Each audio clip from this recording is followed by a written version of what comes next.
We have a little rapid fire trivia. You guys ready to go? I don't have a paper or anything. Are we just saying it? I mean, I asked the question. Okay. You just give an answer. Okay. Not really a contest. So put your food down. Just make sure you I'm very competitive. Well, Okay. let's make it a contest. No, let's not. All right, let's start with Laura here. More impressive win. Charles Oliveira's mauling of Tony Ferguson or Michael Chandler knocking out Dan Hooker? I'm going to say Oliveira's win over Tony Ferguson was impressive to me because it opened my eyes to his ability to wrestle those body lock takedowns. I've never seen him do that before. People don't do that to Tony, and yeah, that's what got him this opportunity.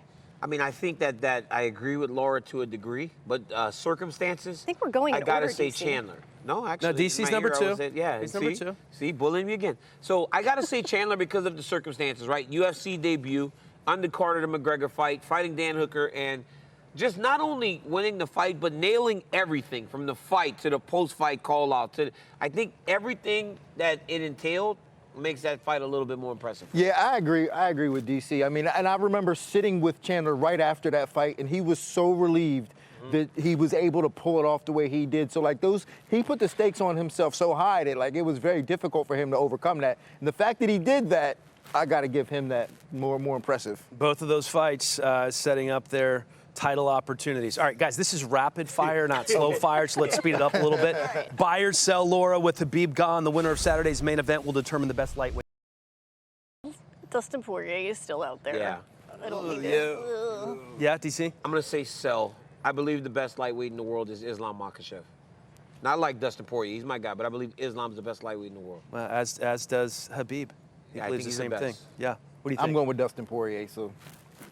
Okay. All right. Biggest X factor in the title fight: Oliveira's striking or Chandler's grappling wrestling? I think the biggest X factor is going to be Chandler's grappling wrestling. His anti-jiu-jitsu game is phenomenal. I believe that too. I agree with Laura. Yeah, his ability. First time for everything. Finding common ground. I have to agree. Right? Him being able to stay out of submissions is going to be very key for him. Yeah, I think the striking of Oliveira is the biggest X factor. Okay. Fact or fiction? Dariush has won 6 in a row. Tony has lost 2 in a row. Momentum matters in this fight. Fact. I do think momentum matters. I think it matters almost more for Beneil Dariush to believe that this is his time and he's ready to go. I think Tony Ferguson is going to do his own thing and he's on another wavelength. So more so for Beneil. Fiction, because of what Laura said. Tony's on a different wavelength. Him losing doesn't matter. He's going to do his own thing. Fact. Momentum always matters. Okay. That's it, yeah. Okay. Interesting. So he's being rapid. I like that. I like that. Well, some people believe in momentum and some people don't in sports. It's fascinating to me. Do you think Tony Ferguson believes in momentum? No. Not right now, he doesn't. Yeah. All right, true or false, with an impressive performance on Saturday, Viviane could catapult herself into a title shot. I think so. I think if she can beat up Caitlin Chookagian and a former title challenger, I think she can. That weight class, other than Valentina, wide open. Yep, that's why. Completely wide open. True. Anybody beats anybody on any given day. Absolutely true. Absolutely true. I agree with Laura again because if you win, you can win one at times and get a title fight at 125. Hold your hand right now. Yeah, I agree. I agree with both of them. Yeah, I can't argue that point. You guys are right. Can't argue. Okay, I'm love to argue. I'm getting so tired of you guys agreeing on everything. It's not making good TV. So we're going to go to DC this time. You're going to go first. More likely to be a top 15 middleweight by the end of the year, Jacare or Andre Muniz? I think at this point Jacare is 2-5, and I think it's over. It's about over. Muniz has some talent, but I believe the weight class is too deep. No, neither one of them. Can I do neither? Sure. Okay, yeah, I'm gonna say neither. Okay. Well, the question is literally who is more likely. You can't say neither is more likely. Neither is going to be. It's either or. It's not going to be either of them, I think, by the end of the year. No, it's literally an A-B game. question. You can't say that you're doing it again where you just completely, I'm not going to answer. I'm going to go Jacare because I think I understand he's hitting that point in his career, but given his style, he's not a striker. Given his style, this guy can grapple. You're going to be able to grapple into your 40s, frankly, into your 50s. DC Well, he has to. I can't grapple. So I'm going to play devil's advocate here. Jacare got knocked out from somebody in their guard. Yeah. Come on now. Come on. He got knocked out from somebody in their guard. That was a freak deal. You know what I'm saying? He got knocked out from somebody in their guard. Don't be ganging up on me. I'm just saying, it's like, but is Andre Muniz going to be in the top 15? That's what I'm saying. So but more likely, but he's more likely than Jacare. He's probably not, but he's more likely than Jacare. Probably not. No. Look at that. But he's more likely than Jacare. He's 20-4. Hasn't lost in the UFC yet. They got Hasn't some lost good in the dudes at UFC. middleweight, man. They got some good dudes at middleweight. You can grapple long time. Yeah. Six-fight win streak for Andre Muniz. Yeah, I know, but still, man, that's a Right. tough. You're starting to really now get into the meat of potatoes. All right, let's move on. More intimidating combo: Shevchenko sisters or Diaz brothers? Oh, intimidating for completely different reasons. Better hurry. Rapid. Man, I'm gonna go with the Diaz brothers because they kind of get that like they give me the little heebie-jeebies. This is not that kinda make rapid. This me- is not rapid. They're bad boys. What I'm saying is they kind of make me feel alive, but I'm kind of scared of them at the same time. You ever been to the Oscars? Yeah. Should I come out like the Gong Show? The clown in the Gong Show? Get the hook. I'm going to go ahead and say the Shevchenko sisters because they're actually still fighting right now.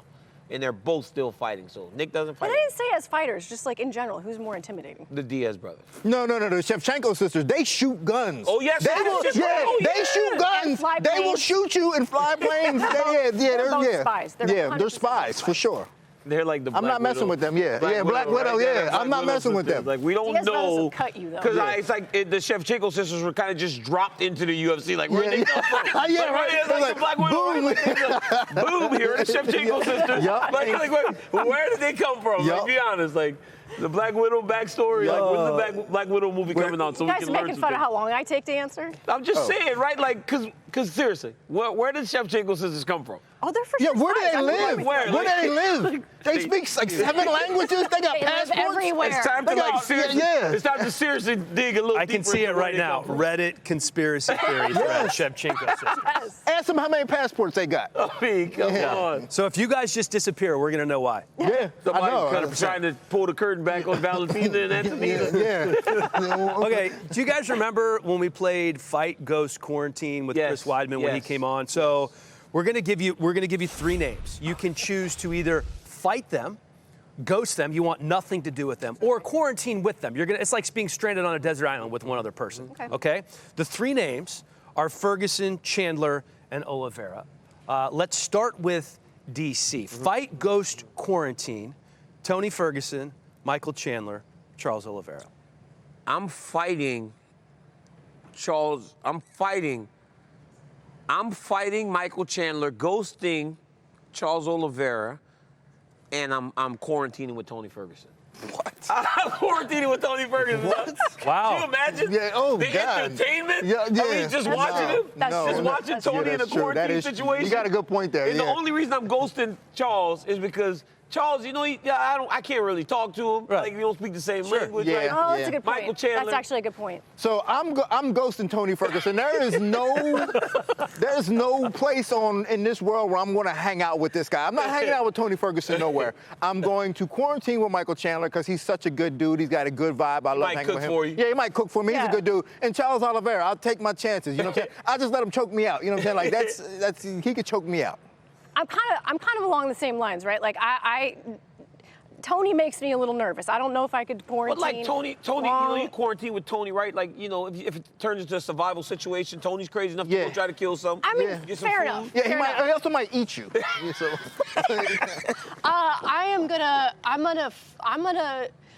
I'm a 105-pound female. They're all gonna kick my ass. I don't know who I want to fight. I want to fight Charles Oliveira because I feel like he'd be such a gentleman that he would do it kindly and gently Yeah. and just like sort of like slowly Go to put me to sleep. sleep. Yeah, go Just to sleep, Laura. Go to It's fine. sleep. Take a Bedtime. nap. It's okay. Go. It doesn't hurt. It's kind of peaceful going out like that. So yeah, there we go. All right, cool. Yeah. So you're quarantining with Tony. No, I'm quarantining with Michael Chandler. I think Michael Chandler would be I a could good listen hang. to that Fun, man. normal He's a dude. good I could listen to that normal man guy. talk all day long. He's so interesting. He's so kind. We could talk about Jesus. We could talk about kids. Yeah. Yeah. So We I'm connect the on only that one stuff. quarantining with Tony. Yeah, you're the only one fighting Chandler too. He's a good Midwest I boy. thought that was interesting. All right, that was our rapid fire segment.